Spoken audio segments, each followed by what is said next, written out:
नमस्कार, आप देख रहे हैं न्यूज़ नेशन 24 और मैं हूं आपके साथ सर्वेश कुमार शर्मा। आज हम पहुंचे उत्तराखंड के काशीपुर विधानसभा में। यहां पे काशीपुर विधानसभा में आम आदमी पार्टी के प्रत्याशी हैं दीपक बाली जी। आपका बहुत बहुत स्वागत है। बहुत बहुत धन्यवाद जी। इस चुनावी माहौल में हमारा सर से जो पहला प्रश्न है वो ये है कि सर आप चुनावी मैदान में उतरे हैं, तो चुनावी मुद्दा क्या है आपका? चुनावी मुद्दा वही जो पिछले 20 साल से उत्तराखंड की जनता इंतजार कर रही है, काशीपुर की जनता इंतजार कर रही है।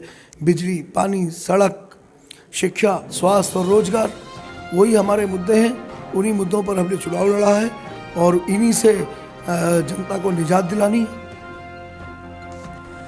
अच्छा सर, मेरा अगला सवाल है कि ये पार्टियां जैसे बीजेपी हैं या अदर पार्टियां हैं, तो ये कह रहे हैं कि जब से हमारी सरकार बनी है तो गुंडागर्दी ख़त्म हो गई है और शिक्षा में भी सुधार हुआ है। तो मतलब एजेंडा तो कुछ सेम ही है। नहीं, बिल्कुल नहीं है सेम। शिक्षा में सुधार कहाँ से हुआ है? 109 सरकारी स्कूल है यहाँ पर, उसमें से एक स्कूल मैंने ठीक कराया और बाकी मेरे कुछ मित्रों ने 5 या 6 स्कूल ठीक कराए हैं। लेकिन 20 साल में चीमा जी के द्वारा, विधायक हरभजन सिंह चीमा जी के द्वारा एक भी सरकारी स्कूल पर काम नहीं हुआ। सबकी बुरी स्थिति है। ना सरकारी अस्पताल पर काम हुआ। सीतापुर आँख के अस्पताल को देख लीजिए आप, बिल्डिंग पर पेड़ उगाए हैं, उनके घास उगाई है। और उधर आप गिरिताल देखिए, द्रोणा सागर देखिए, बदहाल स्थिति में है। जल भराव की समस्या इतनी भयंकर है, वो आज तक दूर नहीं कर पाए। सड़कें जो हैं वो कीचड़ से भरी हुई हैं। 476 सड़कें हैं छोटी और बड़ी मिलाकर काशीपुर के अंदर, जो बनना मांगती हैं।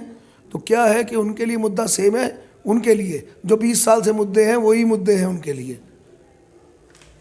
अच्छा, अगला सवाल है सर मेरा कि चुनावी मुद्दे ये आप बता रहे हैं कि शिक्षा में सुधार करेंगे या और स्कूल बनवाएंगे, तो ये चुनावी माहौल में हवाई बातें हैं या इन पे कितना वादों को पूरा किया जाएगा? ये हवाई नहीं और वादे भी नहीं, ये गारंटी है। ये गारंटी है, बिल्कुल ठीक करेंगे और बेहतर करेंगे। और दिल्ली में हमने ऐसा करके दिखाया है। तो हम शिक्षा के मॉडल पर, स्वास्थ्य के मॉडल पर, रोजगार के मॉडल पर काम कर रहे हैं। बिजली पानी पर काम कर रहे हैं, सड़कों पर काम कर रहे हैं। लगातार आप देखिए, दिल्ली में जब से आम आदमी पार्टी की सरकार आई है तब से जनता को बहुत राहत मिली है। अच्छा सर, काशीपुर विधानसभा में किसको चुनौती मानते हैं आप? हमारी टक्कर है भाजपा से। भाजपा और आम आदमी पार्टी के बीच में ये चुनाव है। लेकिन इस समय चुनाव का दिन आते आते, वोट का दिन आते आते भाजपा को भी मैंने बहुत पीछे छोड़ दिया है।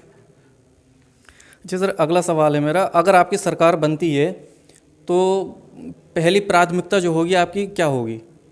सरकार बनती है तो सबसे पहले ही दिन 300 यूनिट बिजली मुफ्त का जो वादा किया है, गारंटी दी है, पहली फाइल वही होगी जिस पर साइन किए जाएंगे। उसके अलावा हमने अपनी बहनों के लिए 1000 रुपये प्रति माह की घोषणा की है, वो किया जाएगा। 30 दिन के अंदर 6 जिलों को हमने बनाने की बात की है, जिसमें काशीपुर भी जिला बनाया जाएगा। 30 दिन के अंदर अंदर काशीपुर को जिला बनाया जाएगा।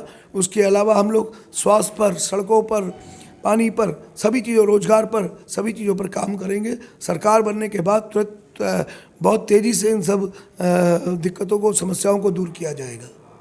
अगर सरकार बनती है तो जैसा कि आपने बताया कि अगर महिलाओं के लिए आप बता रहे हैं कि 1,000 रुपये दिए जाएंगे, तो और महिला वर्ग के हित में आप क्या कदम उठाएंगे? देखिए, उनको हम सामाजिक सुरक्षा की बात कर रहे हैं, आर्थिक सुरक्षा की बात कर रहे हैं और क्या कहते हैं, रोजगार से जोड़ने की बात कर रहे हैं। तो हम अपनी बहनों के लिए सभी तरीके से जितनी भी उनको सुरक्षा चाहिए होती है, सामाजिक, आर्थिक, हर चीज़ के लिए उनका ध्यान रखा जाएगा और उनको जोड़ा जाएगा उससे। सर, मेरा अगला और आखिरी सवाल है कि आपके द्वारा कहा गया है कि अगर सरकार बनती है तो काशीपुर को हम 30 दिनों में जिला बना देंगे, क्या कहेंगे इस विषय में? बिल्कुल 30 दिन के अंदर अंदर ही बनाया जाएगा, 31वां दिन नहीं लगेगा। ये वादा नहीं है, ये गारंटी है कि हमारी सरकार बनने के बाद 30 दिन के अंदर जो 6 जिले बनेंगे उसमें एक काशीपुर भी होगा। अच्छा सर, अगर सपोज़ कि अगर सरकार जैसे नहीं बनती है और आप जीतते हैं, सीट आपकी निकलती है, तो क्या करेंगे काशीपुर ज़िले के लिए? मैंने काशीपुर के लिए 12 गारंटी दी हैं, जिसमें से एक जिले की गारंटी है और 11 गारंटी तो ऐसी है कि सरकार ना बनने की स्थिति में भी और मैं विधायक बनता हूँ तो उन 11 गारंटियों को पूरा करूँगा जो मैंने दी हैं। और बाकी अभी आप देखिए, बड़े अप्रत्याशित रिजल्ट आएंगे 2022 के उत्तराखंड के चुनाव में। आप अगर लगा रहे हैं, लेकिन मैं अगर लगाने की स्थिति में नहीं हूँ। सरकार बनेगी और सारे जो गारंटी है वो पूरी की जाएंगी। अच्छा सर, हमारे न्यूज़ नेशन 24 के दर्शकों को क्या कहेंगे? मैं यही कहना चाहूँगा अपनी सम्मानित जनता से, प्रणाम करते हुए काशीपुर की जनता से कहूँगा कि 14 फरवरी का दिन होगा, लेकिन इस बार झाड़ू चुनाव चिन्ह होगा, तो ज़्यादा से ज़्यादा संख्या में मुझे आशीर्वाद दें और झाड़ू के निशान पर बटन दबाएं, जिससे कि यहाँ से एक योग्य प्रत्याशी को आप जीत कर विधानसभा में भेजें। मैं सिर्फ एक मौका चाहता हूँ, क्योंकि मुझे काम करना आता है और मैं काम करूँगा। जनता के लिए राजनीति करने आया हूँ, राजनीति में आया हूँ तो जनता की सुविधाओं के लिए और आवश्यक जो ज़रूरतें हैं उनको पूरा करने के लिए ही मैं राजनीति में आया हूँ और इन्हीं पर काम करूँगा। ठीक, धन्यवाद सर।